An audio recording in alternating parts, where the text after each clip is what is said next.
Aquí se le comenta al cliente que el motor se tiene que reemplazar y que el capacitor está en un punto mínimo de microfaradios y que se recomienda reemplazarlo también.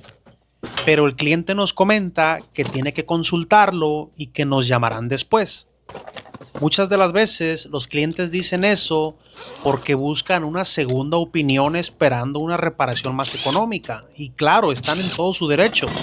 Lo malo es que a veces terminan pagando más en servicios de llamada que si se hace el trabajo desde un principio. Pasadas las horas nos vuelven a contactar para aprobar el trabajo. Nos preparamos con el motor y los capacitores y ahora vamos a proceder a cambiarlos.